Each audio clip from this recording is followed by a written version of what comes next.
Video start பண்ணலாமா? First காலையில் ஏஞ்சதும் tea coffee குடிக்காம கேரட் ஜூஸ் பண்ணிக்கலாம்னு சொல்லிட்டு கேரட் குட்டி குட்டியாக கட் பண்ணி மிக்ஸி ஜாரில் சேர்த்தியாச்சு.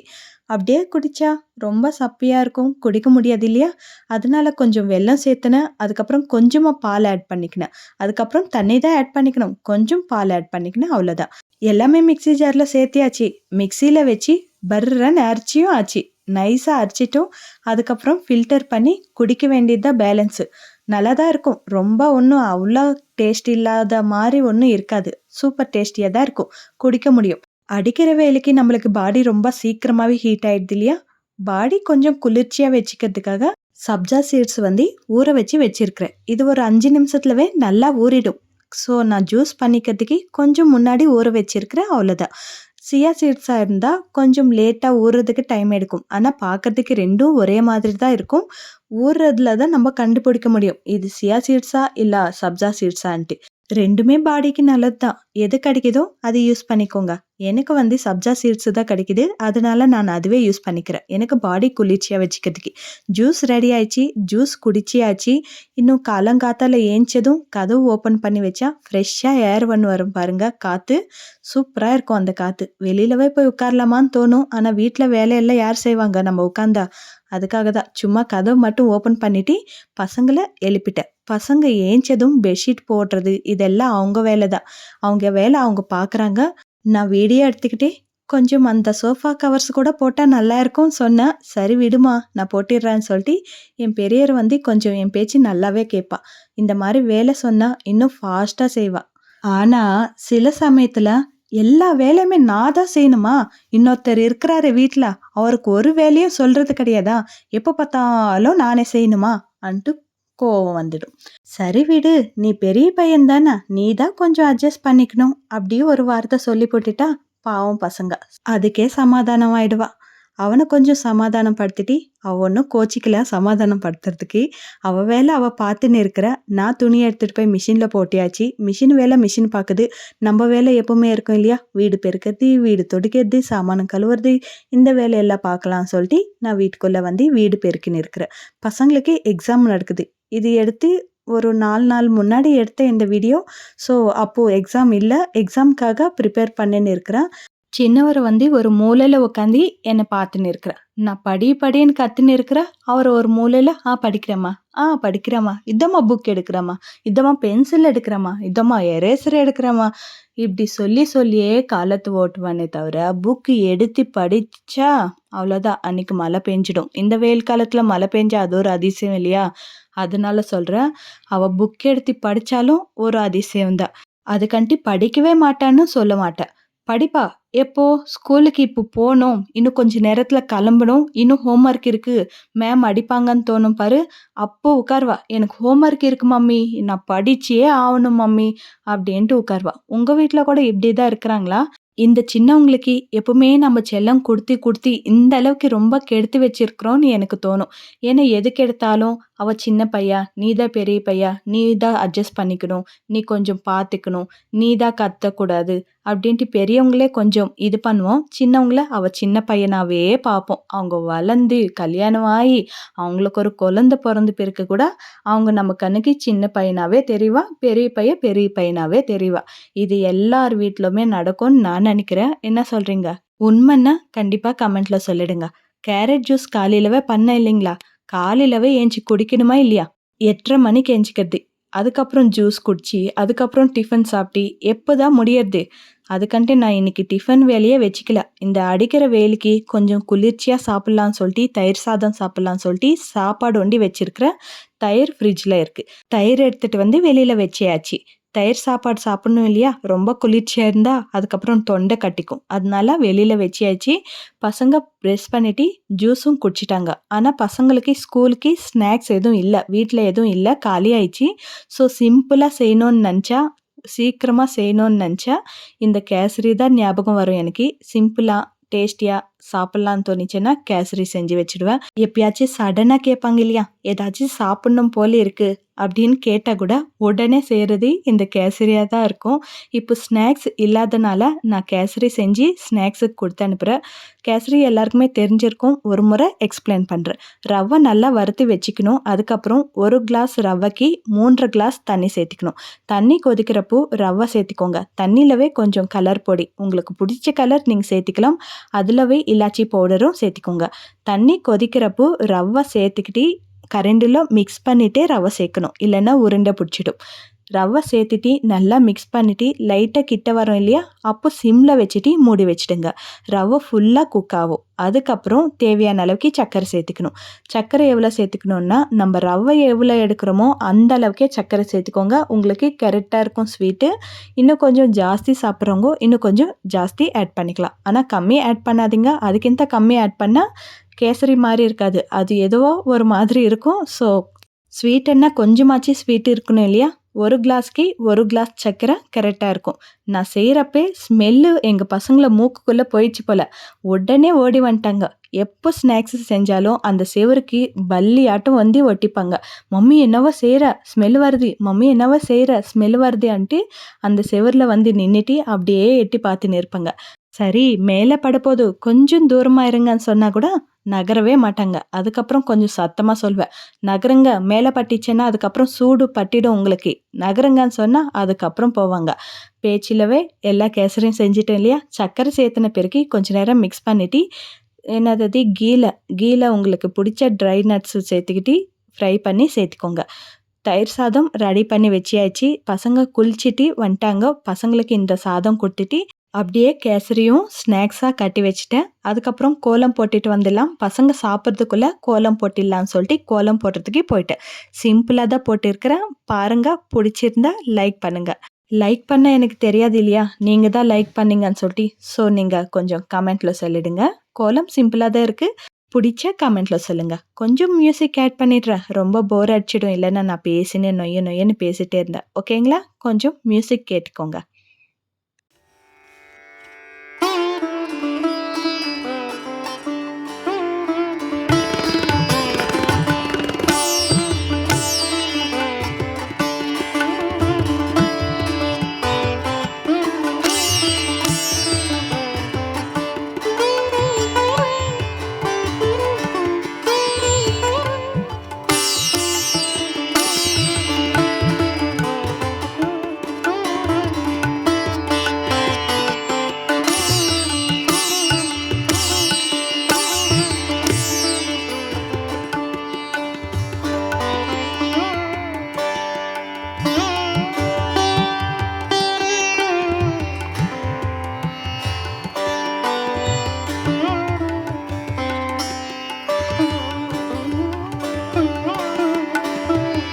பார்த்தீங்களா, ரொம்ப ரொம்ப சிம்பிளான கோலம் தான். அதுக்கு வேற ஒரு கமெண்ட் போட வேற நான் சொல்லியிருக்கிறேன். பரவாயில்ல, இதுவும் சில பேருக்கு பிடிக்கலாம் இல்லையா, அவங்க சொல்லட்டுமே. உங்களுக்கு பிடிக்கலன்னா விட்டுடுங்க, திட்டிக்காதீங்க. இது எல்லாம் ஒரு கோலம்னு சொல்லிட்டு இதுக்கு ஒரு கமெண்ட் வேற கேட்குது பாரு இது அப்படின்னு நினைக்காதீங்க. பிடிச்சவங்க சொல்லட்டும், ஓகேங்களா. நான் கோலம் போடுறதுக்குள்ளே பசங்க சாப்பாடு சாப்பிட்டியாச்சு. அதுக்கப்புறம் பசங்களை ரெடி பண்ணியாச்சு. அவங்களே ரெடி ஆகிடுவாங்க. நான் ஜஸ்ட்டு பவுடர் அடித்து தலையில் எண்ணெய் வச்சு தலை சீவிடுவேன். அவ்வளோதான் நான் ரெடி பண்ணுறது. பசங்க பெரியவங்க ஆகிட்டாங்க இல்லையா, எல்லாமே அவங்களே பார்த்துப்பாங்க. பெல்ட் போடுறது, சாக்ஸு போடுறது, ட்ரெஸ் போடுறது எல்லாமே அவங்களே பார்த்துப்பாங்க. குளிக்கிறது கூட அவங்களே தான் குளிப்பாங்க. நான் ஜஸ்ட்டு பவுடர் அடிச்சிட்டு எண்ணெய் மட்டும் வைப்பேன். அது கூட அவங்களே செஞ்சுக்கிறேன்னு சொல்லுவாங்க. நான் தான் இன்னும் விடலை, இன்னும் கொஞ்சம் பெரியவங்க ஆகுங்க, அதுக்கப்புறம் நீங்களே செஞ்சுக்கலான்னு சொல்லிட்டு. எங்கள் சின்னவருக்கு வீடியோ எடுக்கிறது பிடிக்கல. இது வீடியோ எடுக்கலன்னு நான் நினச்சேன். பட் என் பெரியவா என்னையும் ஏமாத்திட்டு வீடியோ எடுத்து வச்சிருக்கிறேன். நல்லா இருக்கும் இல்லையா, நம்மளுக்கே தெரியாமல் வீடியோ எடுத்தால் தான் கொஞ்சம் நேச்சுரலாக இருக்கும். நம்மளுக்கு தெரிஞ்சிச்சுன்னா ஒரு மாதிரி இருக்கும், ஐயோ வீடியோ எடுக்கிறாங்கன்னு சொல்லிட்டு. இல்லைன்னா நேச்சுரலாக இருக்கும். பசங்க 2 பேருமே சைக்கிளில் தான் போவாங்க. என் சின்னவருக்கு டெய்லி காற்று அடிக்கணும், இல்லைன்னா சாவடிப்பா. கொஞ்சம் காற்று கம்மியாக இருந்தால் கூட இல்லை கம்மியாக இருக்குன்னு டெய்லி என்னை சாவடிப்பா. எங்கள் வீட்டுக்காருக்கு செகண்ட் ஷிஃப்ட் இருக்கிறதுனால அவங்க வீட்டில் வேறு இருந்தாங்க. ஸோ அவங்க இன்னைக்கு என்னோட டியூட்டியை எடுத்துக்கிட்டாங்க. அதுக்கப்புறம் நாங்கள் மார்க்கெட்டுக்கு போனோம். எங்கள் ஸ்டிச்சிங் மிஷின் இருக்குது, அது கொஞ்சம் சர்வீஸுக்கு கொடுக்கணும்னு சொல்லிட்டு ரொம்ப நாளாக கேட்டிருந்தேன். இன்றைக்கி கொஞ்சம் ஃப்ரீயாக இருக்கிறோம், போயிட்டு வந்துடலான்னு சொல்லிட்டு கூட்டிகிட்டு போனாங்க. மிஷின் சர்வீஸுக்கு குடுத்தியாச்சு. மார்க்கெட்டுக்குள்ள போயிட்டு காய்கறி வாங்கிட்டு வரலான்னு சொல்லிட்டு, காய்கறி வாங்குறதுக்கு மார்க்கெட்டுக்குள்ள போயாச்சு. இதுதான் எங்களோட மார்க்கெட்டு. நாங்க இருக்கிறது கேஜிஎஃப். ஆல்மோஸ்ட் இப்ப எல்லாருக்குமே தெரிஞ்சிருக்கும் இல்லையா கேஜிஎஃப். கேஜிஎஃப் படம் வந்த பிறகு தான் கேஜிஎஃப்க்கு ஒரு நேமே வந்துச்சு. நான் காய் வாங்குறது இங்க தான் இருக்கும். இங்க வந்தா எல்லாமே ஒரே வாட்டி வாங்கிட்டு போயிடலான்னு சொல்லிட்டு இங்க தான் வருவேன். சுத்தியும் இருப்பாங்க. "வாங்கம்மா, வாங்க, வாங்கம்மா, வாங்கன்னு" சொல்லிட்டு. ஆனா எங்குமே தலை நிமிராம, தலை குனிஞ்சுக்கிட்டு நேரா இங்க வந்துடுவேன். இதுக்கு ஆப்போசிட்ல டொமேட்டோ, ஃப்ரூட்ஸ் இது எல்லாமே இந்த மார்க்கெட்ல நெறைய இருக்கும். பாருங்க சுத்தியும் இங்க இருப்பாங்க. "வாங்கம்மா, வாங்க, வாங்கம்மா, வாங்கன்ட்டு" அவங்க வீட்டுக்கு கூப்பிடுற மாரியே கூப்பிடுவாங்க. நம்ம தலையெடுத்து பார்த்தா தானே அவங்கள எல்லாம் பார்க்கணும். பாவம் அவங்கள பார்த்தா கொஞ்சம் பேஜாராயிடுவேன். அதனால தான் யாருமே பார்க்காம டைரக்ட்டா இந்த கடைக்கு வந்துடுவேன். இங்க வந்தா எல்லாமே இருக்கும். ஸோ நம்மளுக்கு புடிச்சது வாங்கிட்டு போயிடலாம். காய்கறி மட்டும் வாங்குறதுக்கு வந்தோம்னால, காய்கறி மட்டும் காமிச்சிருக்கிறேன். எப்பயாச்சும் உங்களுக்கு கேஜிஎஃப் மார்க்கெட் பார்க்கணும்னு நெனச்சீங்கன்னா கமெண்ட்ல சொல்லுங்க. எப்பயாச்சும் ஃபுல் வீடியோ போடுறதுக்கு ட்ரை பண்றேன். ஓகேங்களா? காயெல்லாம் வாங்கிட்டு வெளியில வந்தாச்சு. காய் வாங்குறதுக்கு எங்களுக்கு ஒரு 10 நிமிஷம் இல்லன்னா 15 நிமிஷம் தான் ஆயிருக்கும். பைக்கு வெயில்ல வச்சுட்டு வந்தாங்க. பைக்ல ஏறி உட்காந்தா சுர்ருன்னு ஏறுது வெயிலுக்கு. பைக் அப்படி சுடுது எனக்கு. என்னடா இது! கீழ ஒரு காத்து, மேல ஒரு காத்து போது எனக்குன்னு சொல்லிட்டு, "என்னாம்மாம்மா ரொம்ப சூடா இருக்கு. எங்கேயாச்சும் ஜூஸ் கிடைக்குமா பாருன்னு" சொன்னா, இந்த ஜூஸ் கடைக்கு கூட்டிட்டு வந்தாங்க. எனக்கு இந்த கரும்பு ஜூஸ் ரொம்ப பிடிக்கும். ஆனா அவங்க பண்றது தான் எனக்கு பிடிக்காதே தவிர, கரும்பு ஜூஸ் சாப்பிடணும்னா ரொம்ப பிடிக்கும். அந்த கரும்ப அந்த அந்த அளவுக்கு பிப்பி எடுப்பாங்க. அவங்க கை கழுவ மாட்டாங்க. அது ஒண்ணும் கஷ்டம். அந்த கரும்பு அப்படி பண்றதும் ஒரு கஷ்டம். அந்த அளவுக்கு எடுக்கணுமா ஜூஸ் அதுலருந்து எனக்கு கஷ்டம் எனக்கு. ஆனா வீட்ல செஞ்சு சாப்பிட முடியாது இல்லையா? ஸோ எப்பயாச்சும் தானே நம்ம வெளியில வாங்கி குடிக்கிறோம். பரவாயில்ல விடு அப்படின்ட்டு கண்ணு மூடிட்டு எதுவும் யோசிக்காம நல்லா என்ஜாய் பண்ணிட்டு கரும்பு ஜூஸு குடிச்சிடுவேன். அது எனக்கு ரொம்ப பிடிக்கும். பட் அது செய்ற விதத்த பார்த்து எனக்கு கொஞ்சம் கஷ்டமா இருக்கும். "கரும்பு ஜூஸ் எப்படி இருந்துச்சுன்னு கேட்கலையே நீங்க?" "ரொம்ப சூப்பரா இருந்துச்சு" அப்படின்னு சொல்லவே மாட்டேன். இனிப்பே இல்ல அதுல. லைட்டா சும்மா சர்க்கரை போட்டு சாப்பிடுற மாரி இருந்துச்சு. பாவம் வெயிலுக்கு அது கூட காஞ்சு போச்சு போல. அதுல ஜூஸே இல்ல. அந்த அளவுக்கு கொஞ்சம் சப்பியா தான் இருந்துச்சு. வீட்டுக்கு வந்தாச்சு. வீட்டுக்கு வந்து வராதமா சமையல் செய்றதுக்கு ஸ்டார்ட் பண்ணிட்டேன். நான் சமையல் செஞ்சுன்னு இருக்கிறேன். எங்க வீட்டுக்காரர் வந்து லைட்டா எட்டி பார்க்குறாரு. "என்ன பண்ணின்னு இருக்கிறன்னு?" சொல்லிட்டு. "வீடியோ எடுக்கிறேன் மாமா, தூரமா இரு" அப்படின்னு சொன்னதும் டக்குன்னு போயிட்டாரு. வீடியோல அப்படி தெரியவே மாட்டாரு. அவருக்கு கொஞ்சம் வீடியோ எடுக்கிறது பிடிக்காது. வீடியோல தெரியறது பிடிக்காது. ஆனா என்ன வந்து எப்பவுமே எதுவுமே சொல்ல மாட்டாரு. "நீ பண்றது பண்ணு. உன் கூட நான் இருப்பேன்." அப்படிதான் சப்போர்ட் பண்ணுவாங்க. நம்மளுக்கு தேவை அதுதானே. அவங்க மூஞ்சி காமிக்கலனாலும் பரவாயில்ல. நம்மள வந்து டிஸ்கரேஜ் பண்ணாம இருந்தா போதும். அப்படின்னு தான் நான் நினைப்பேன். சரி நம்ம மதியம் சமையல் செய்யலாமா? மார்க்கெட்டு போயிட்டு ரிட்டர்ன் வரதுக்குள்ள 1:30க்குள்ள ஆயிடுச்சு. இவருக்கு 1:30 ஆவல 1:00 அப்படி ஆயிடுச்சு. இவருக்கு டியூட்டிக்கு போற டைம் வந்து 2:30க்கெல்லாம் போணும். ஸோ நான் மடமடன்னு செஞ்சா தானே அவங்க சீக்கிரமா சாப்பிட முடியும். அதனால களி செய்றதுக்கு ரைஸ் ஊற வச்சுட்டேன். அதுக்கப்புறம் முருங்கா தீகூரான்னு சொல்லுவோம் தெலுங்குல. இது தமிழ்ல என்ன சொல்வாங்கன்னு தெரியல. பருப்பு பொடி போட்டு செய்வோம். சூப்பரா இருக்கும் முருங்கா தீகூரா. பாருங்க. நீங்களும் இதே மாரி செய்றதா இருந்தா சொல்லுங்க. இதுக்கு என்ன பேருன்னு சொல்வீங்கன்ட்டு கூட சொல்லிடுங்க. முருங்கா கட் பண்ணி வச்சுக்கினேன். ஃபர்ஸ்ட்டு வந்து கடாயில எண்ணெய் சேர்த்துக்கிட்டு கடுகு, உளுத்தம் பருப்பு, கடலை பருப்பு இதெல்லாம் சேர்த்துக்கணும். அதுக்கப்புறம் ஆனியன் சேர்த்துக்கணும். இடிச்சு வச்ச பூண்டு ஒரு 4 சேர்த்துக்கணும். காஞ்ச மிளகா ஒரு கிள்ளி போட்டுக்கணும். காஞ்ச மிளகாவே போட்டுக்கோங்க. பச்சை மிளகா வேண்டாம். காஞ்ச மிளகாவே போட்டுக்கோங்க. கொஞ்சமா கருவேப்பிலை சேர்த்துக்கோங்க. கொஞ்சமா மஞ்சத்தூள் சேர்த்துக்கோங்க. தேவையான அளவுக்கு உப்பு கூட சேர்த்துக்கோங்க. ஆனியன்ஸ் நல்லா வதங்கின பிறகு கட் பண்ணி வச்சிருக்கிற முருங்கா சேர்த்துக்கோங்க.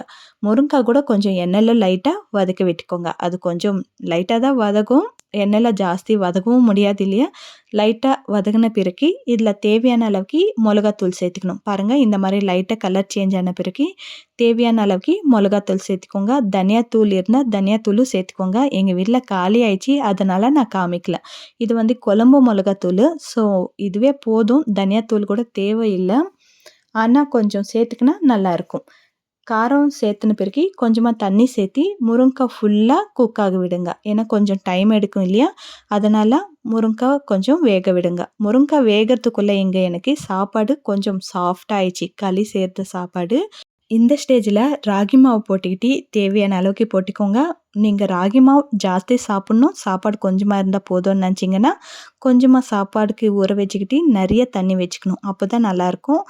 கொஞ்சமாக ராகி மாவு இருக்கணும், நிறைய சாப்பாடு இருக்கணும்னா லிமிட்டாக தண்ணி இருந்தால் போதும். பாருங்கள், இந்த மாதிரி தண்ணி இருந்துச்சுன்னா நான் 3 கப் அளவுக்கு ராகி மாவு போடுவேன். அதுக்கப்புறம் மூடி ஃபுல்லாக க்ளோஸ் பண்ணாமல் கொஞ்சம் ஓப்பனில் வச்சுக்கணும். ஃபுல்லாக க்ளோஸ் பண்ணிட்டோன்னா அது பொங்கினே இருக்கும். அதனால் கொஞ்சம் ஓப்பனில் இருக்கணும். கொஞ்சம் ஒரு 5 நிமிஷத்துக்கு அப்புறம் மூடி ஓப்பன் பண்ணி இந்த மாதிரி ஒரு ஸ்டிக் இருக்கும் இல்லையா, கலர்றதுக்கு தான் சொல்லுவோம், அது என்ன சொல்லுவாங்கன்னு தெரியல. இந்த மாதிரி சுற்றின்னு இருக்கணும். இது இல்லைன்னா நம்மக்கிட்ட இது இருக்கும் இல்லையா, மத்தி உல்ட்டா வச்சுக்கிட்டு கூட நம்ம இந்த மாதிரி பண்ணிக்கலாம். இல்லைன்னா மத்தி கீழே இருக்கிறது உடஞ்சி போயிருக்கும் இல்லையா, அந்த ஸ்டிக்கை கூட நீங்கள் தூக்கி போடாமல் இந்த மாதிரி களி செய்கிறதுக்கு யூஸ் பண்ணிக்கலாம். ஃபுல்லாக ராகி மாவு ஃபுல்லாக ரைஸ்க்கு ஒட்டுற மாதிரி இந்த மாதிரி கலரிட்டே இருக்கணும். எங்கேயும் பபுள்ஸ் இருக்கக்கூடாது, அதே ரவுண்டாக இருக்கக்கூடாது, மாவு அங்கங்கே இருக்கக்கூடாது. நல்லா சூப்பராக மிக்ஸ் ஆகிற மாதிரி நல்லா மிக்ஸ் பண்ணிவிட்டு அதுக்கப்புறம் இந்த மாதிரி ராகி பால் செஞ்சுக்கோங்க. ரொம்ப ஈஸி தான். பிளேட்டில் தண்ணி தாளிச்சிட்டு இந்த மாதிரி சும்மா அப்படி மேலே தட்டிகிட்டே போட்டோன்னா சரியாயிடும். அப்பப்போ கை தடவிக்கணும் தண்ணியில், இல்லைன்னா கையில் ஒட்டிக்கும். இது கஷ்டம் தோணிச்சுன்னா இன்னும் ரவுண்டாக இருக்கும் இல்லையா பவுலு, அதில் போட்டு சும்மா அப்படி ஆட்டினாலே ரவுண்டாக வந்துடும். ராகி பால் ரெடி ஆயிடுச்சு. இப்போ குழம்பு பார்க்கலாம். அதுக்குள்ளேயே எனக்கு முருங்கைக்காய் நல்லா வெந்துச்சு. இந்த ஸ்டேஜில் பருப்பு பொடி போடணும். பருப்பு பொடின்னா வேறு ஏதோ நினைக்காதுங்க, ஒன்றுமே இல்லை, வேர்க்கடலை பவுடர். அது வறுத்துட்டு வேர்க்கடலை நல்லா வறுத்துட்டு பவுடர் பண்ணி வச்சுக்கணும். அது ரொம்ப நைஸாக எல்லாம் அரைக்கூடாது, சும்மா லைட்டாக பல்ஸ் கொடுத்துட்டு ஆஃப் பண்ணிக்கணும். அந்த மாதிரி 2-3 வாட்டி பல்ஸ் கொடுத்து ஆஃப் பண்ணிக்கணும். நான் லாஸ்ட் விலாக் வீடியோவில் போட்டிருக்கிற பாருங்கள் எப்படி இது பண்ணிக்கணும்னு சொல்லிட்டு. இன்னும் டவுட் இருந்துச்சுன்னா கமெண்ட்டில் சொல்லுங்கள், நான் இன்னொரு முறை அதுவே கொஞ்சம் கிளியராக காமிக்கிறேன். அவ்வளோதான், குழம்பு ரெடி ஆயிடுச்சு. ஃபைனலாக கருவேப்பிலை கொத்தமல்லி தூவிட்டு சர்வ் பண்ணிக்க வேண்டியதான். இன்னும் கொஞ்சம் ரொம்ப திக்காக இருக்குன்னு நினச்சிங்கன்னா லைட்டாக தண்ணி சேர்த்துக்கலாம். எனக்கு கொஞ்சம் ரொம்ப திக்காக இருந்துச்சு. வீடியோ ஆஃப் பண்ண பிறகு கொஞ்சமாக தண்ணி சேர்த்துட்டு மறுபடியும் குக் பண்ணிக்கினா பாருங்கள், குழம்பு இந்த மாதிரி ரெடி ஆயிடுச்சு. அவ்வளோதான், மதியம் சாப்பாடு ரொம்ப சிம்பிளாக முடிச்சுட்டேன் இல்லையா. களி இந்த மாதிரி தீக்கூரை செஞ்சுக்கினேன், ரொம்ப டேஸ்டியாக இருக்கும். கண்டிப்பாக நீங்களும் ட்ரை பண்ணலன்னா ட்ரை பண்ணுங்கள். அதுக்கப்புறம் பசங்க ஈவினிங் வரதுக்குள்ளே இந்த மாதிரி லெமன் ஜூஸ் கலரி வச்சுட்டு அவங்க ஜூஸ் குடிச்சிட்டு ஆடுறதுக்கு போயிட்டாங்க. எங்கள் வீட்டுக்கார் இல்லாதனால டீ வைக்கிற வேலை கூட மிச்சம். அவங்க ஒண்டி தான் டீ குடிப்பாங்க. அவங்களுக்கு டீ வைக்கிறப்போ பசங்களுக்கு பால் காய்ச்சி கொடுப்பேன். ஸோ அவங்க இல்லாதனால பால் கூட காசல. அதுக்கப்புறம் நானும் வாக்கிங் போகிறதுக்கு கிளம்பிட்டேன். அதுக்கப்புறம் இருந்தே இருக்கும் இல்லையா வீட்டில் வேலை, வீடு பெருக்கிறது, மறுபடியும் பாத்திரம் கழுவுறது, இதெல்லாம் செஞ்சுட்டு வாக்கிங் போயாச்சு. ஒரு 1/2 hour 3/4 hour வாக்கிங் பண்ணிவிட்டு அதுக்கப்புறம் நைட் சாப்பாடு ரெடி பண்ணிட்டேன். நான் இது கொஞ்சம் ஷார்ட்டாக முடிச்சிடுறேன், ஏன்னா ரொம்ப லென்த்தி ஆகிடுது இல்லையா வீடியோ. ஸோ தெலுங்கில் இது பப்புச்சாருன்னு சொல்லுவோம். வெறும் பருப்பில் செய்வோம் பப்புச்சாறு, சூப்பராக இருக்கும். சாப்பாடு வச்சுட்டா பீட்ரூட் ஃப்ரை பண்ணிட்டேன். நைட் சாப்பாடு கூட ரெடி ஆயிடுச்சு. மதியம் களி செஞ்சோம் இல்லையா, ஸோ நைட்டுக்கு சாப்பாடு இருந்தால் தான் இறங்கும். மறுபடியும் சப்பாத்தி அந்த மாதிரி செஞ்சால் எனக்கு ஆகாது. எனக்கு ஒரு வேளாச்சு சாப்பாடு ஃபுல்லாக சாப்பிட்ணும், அப்போ தான் திருப்தியாக சாப்பிட்ட மாதிரி ஃபீலிங் இருக்கும். சரி விடு, இந்த வீடியோ பிடிச்சிருக்கா இல்லையா சொல்லுங்கள் ப்ளீஸ். பிடிச்சிருந்தா கமெண்ட்டில் சொல்லுங்கள். ஃபர்தர் வீடியோஸ் நான் கண்டினியூ பண்ணலாமா வேணான்னு எனக்கு ஒரு ஐடியா இருக்கும். ப்ளீஸ் சொல்லிடுங்க. அதுக்கப்புறம் வீடியோ பிடிச்சிருந்தா லைக் பண்ணணும், ஷேர் பண்ணணும், சப்ஸ்கிரைப் பண்ணணும் மறக்காதீங்க. தேங்க்யூ, பாய் பாய்.